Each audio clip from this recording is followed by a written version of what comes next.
എല്ലാവർക്കും നമസ്കാരം. വേദവിത്ത് ഹരിയിലേക്ക് സ്വാഗതം. നാളെ 2025 സെപ്റ്റംബർ മാസം 2-ാം തീയതി, ചിങ്ങമാസം 17-ാം തീയതി ചൊവ്വാഴ്ച, മൂലനക്ഷത്രവും ദശമി തിഥിയും. മൂലനക്ഷത്രക്കാരുടെ നാളത്തെ ദിവസത്തെ ശുഭ അശുഭ ഫലങ്ങളാണ് നമ്മൾ ഇന്നത്തെ വീഡിയോയിൽ പറയുന്നത്. മൂലനക്ഷത്രം ധനുക്കൂറിൽപ്പെട്ട നക്ഷത്രമാണ്. ശനിയുടെ രാശിമാറ്റം 4-ാം ഭാവത്തിലേക്ക് വന്നതിനാൽ കണ്ടകശനി ദോഷവും, വ്യാഴത്തിന്റെ 6-ാം ഭാവത്തിൽ നിന്നുള്ള രാശിമാറ്റം 7-ലേക്ക് വന്നത് ഗുണഫലത്തെയും നൽകും. കണ്ടകശനി ദോഷം പൊതുവെ മാനസിക സംഘർഷങ്ങൾക്ക് ഇട നൽകുന്നതായിരിക്കും. എന്നാൽ നാളത്തെ ദിവസം ഇവരെ സംബന്ധിച്ച് പൊതുവെ ഗുണപരമായിരിക്കുന്ന ഒരു ദിവസമായിട്ട് തന്നെ പറയാം. വിദ്യാർത്ഥികളെ സംബന്ധിച്ച് നാളത്തെ ദിവസം പൊതുവെ ഗുണപരമായിരിക്കും. ഉന്നത വിദ്യാഭ്യാസത്തിന് വേണ്ടി ശ്രമിക്കുന്നവർക്കും തൊഴിലിന് വേണ്ടി ശ്രമിക്കുന്നവർക്കൊക്കെ അപേക്ഷകൾ അയക്കാനുള്ള ഒരു യോഗവും കൂടി നാളത്തെ ദിവസം പറയാം. പ്രധാന വിദ്യാഭ്യാസ കാലഘട്ടം ശുക്രദശി ആയതിനാൽ പൊതുവെ വിദ്യാഭ്യാസത്തെ പറ്റി ദോഷമായിട്ടൊന്നും തന്നെ പറയാനില്ല. തൊഴിലുകളൊക്കെ ശ്രമിക്കുന്നവർക്ക് 4-ാം ഭാവത്തിലെ ശനി മുൻവർഷത്തെ അപേക്ഷിച്ച് പലവിധത്തിലുള്ള ക്ലേശങ്ങളും തടസ്സങ്ങളും സൃഷ്ടിക്കാം.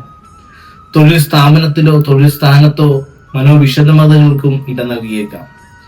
എന്നിരുന്നാലും 7-ാം ഭാവത്തിൽ നിൽക്കുന്ന വ്യാഴം അപ്രതീക്ഷിതമായ ധനനേട്ടത്തിനും സ്ഥാനക്കയറ്റത്തിനൊക്കെ ഇട നൽകുന്നതാണ്. വിവാഹപരമായ കാര്യത്തെ ചിന്തിച്ചാൽ ദാമ്പത്യ ജീവിതവും നാളെ പൊതുവെ ഗുണപരം തന്നെ ആയിരിക്കും. മാനസിക സന്തോഷങ്ങൾക്കും കുടുംബ ഐക്യത്തിനും ഭാര്യാഭർത്ത ജീവിതത്തിനൊക്കെ നാളത്തെ ദിവസം സന്തോഷവും ഉല്ലാസങ്ങളും ഒക്കെ നൽകുന്ന ഒരു ദിവസമായിരിക്കും. സാമ്പത്തിക കാര്യത്തെ ചിന്തിച്ചാൽ പൊതുവെ ഒന്ന് ശ്രദ്ധിക്കുന്നത് നല്ലതായിരിക്കും. അപ്രതീക്ഷിതമായ ധനനഷ്ടം നാളത്തെ ദിവസം ഇട നൽകും. പ്രതീക്ഷിക്കുന്നതിൽ കൂടുതൽ ധനം ചെലവഴിക്കേണ്ടതായിട്ടും നാളത്തെ ദിവസം യോഗം പറയുന്നുണ്ട്. എന്നിരുന്നാൽ തന്നെയും ചെലവഴിക്കുന്ന ധനത്തിന് മൂല്യമുള്ള വസ്തുക്കളൊക്കെ കരണീയമാകാനുള്ള ഒരു യോഗവും കൂടി നാളത്തെ ദിവസം പറയാം. വസ്ത്ര ആഭരണങ്ങളുടെ യോഗവും കൂടി മൂലനക്ഷത്രക്കാർക്ക് നാളത്തെ ദിവസം പറയാവുന്നതാണ്.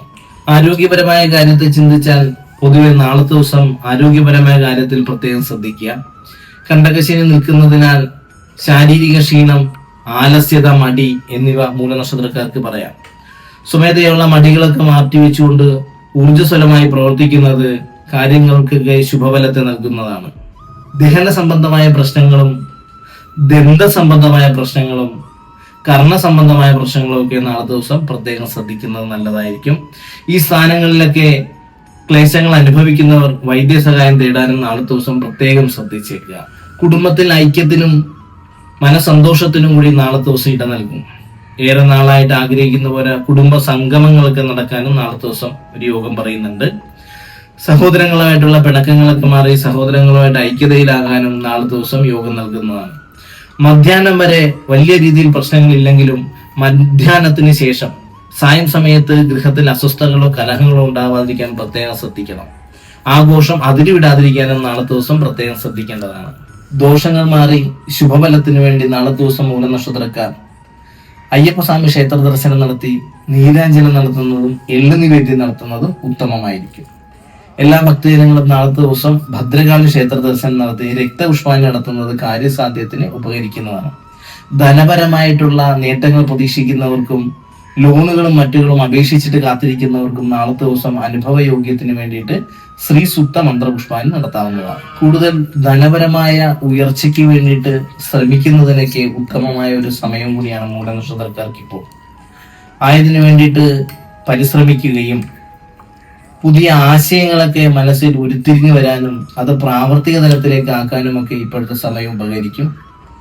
ആയതായ കാര്യങ്ങളുടെ ലാഭത്തിനു വേണ്ടിയിട്ടും പുതിയ സംരംഭങ്ങൾ വിജയിപ്പിക്കുന്നതിനും സംരംഭങ്ങളുടെ ആശയങ്ങൾ പൂർത്തീകരിക്കുന്നതിനുമൊക്കെ ദേവീക്ഷേത്രത്തിൽ വെച്ച് ത്രിപുരസുന്ദരി മന്ത്രത്തിന് അർച്ചന നടത്തുന്നതും ദേവി മാഹാത്മ്യ മന്ത്രജപം വീട്ടിൽ പാരായണം ചെയ്യുന്നതും ഓം നമോ നാരായണായ എന്ന മന്ത്രം 108 പ്രാവശ്യം വീട്ടിൽ ദീപം തെളിച്ചുകൊണ്ട് പ്രാർത്ഥിക്കുന്നതും മനസ്സിന് ബലം നൽകുന്നതും സാമ്പത്തികപരമായ പുതിയ ആശയങ്ങളൊക്കെ മനസ്സിൽ ഉരുത്തിരിഞ്ഞു വരാനും ഉപകരിക്കുന്നതാണ്. എല്ലാ ഭക്തജനങ്ങൾക്കും പൊതുവെയുള്ള ഒരു സംശയമാണ്, ക്ഷേത്രത്തിൽ പോയി നമ്മൾ എന്തെങ്കിലും വഴിപാടുകൾ കഴിച്ചാൽ അതിൻ്റെ പ്രസാദം നമ്മൾ വാങ്ങിക്കേണ്ടതുണ്ടോ എന്നതിനെ പറ്റി. ശരിക്കും ക്ഷേത്രത്തിൽ വഴിപാട് രസീത് മുറിച്ചാൽ ആ ദേവൻ ഇല്ലെങ്കിൽ ഭഗവതി അറിഞ്ഞു എന്നാണ്. രസീത് മുറിച്ചതിന് ശേഷമേ എല്ലാ വഴിപാടുകളും ചെയ്യാവൂ. അതല്ലെങ്കിൽ രസീതിനുള്ള ധനമെങ്കിലും നമ്മൾ ഏൽപ്പിച്ചിരിക്കണം എന്നാണ്. ആ വഴിപാടുകൾ ഭഗവാന്റെ അടുത്ത് രസീത് മുറിച്ചാൽ നടത്തേണ്ട ഉത്തരവാദിത്വം ആ ക്ഷേത്ര ശാന്തിക്കുള്ളതാണ്.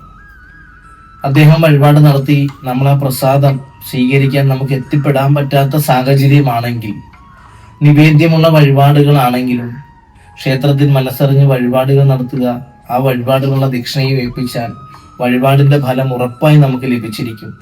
വഴിപാട് വാങ്ങിക്കാൻ പറ്റിയില്ലെങ്കിലും അതിനെപ്പറ്റി ആലോചിച്ച് ടെൻഷനൊന്നും അടിക്കണ്ട. ആ മൂർത്തിയെ മനസ്സറിഞ്ഞ് വിളിച്ച് വഴിപാടിനുള്ള പണം ദേവസ്വത്തിൽ ഏൽപ്പിക്കുക, രസീത് മുറിക്കുക. അപ്പോൾ തന്നെ വഴിപാടിന് ഫലം ആയെന്നാണ് സങ്കല്പം. ആയതിനാൽ പ്രസാദങ്ങൾ സ്വീകരിച്ചില്ലെങ്കിലും ഫലത്തിന് കുറവൊന്നും വരുന്നതല്ല. എല്ലാവർക്കും നാളെ ശുഭദിനത്തെ നേരുന്നു. നമസ്കാരം.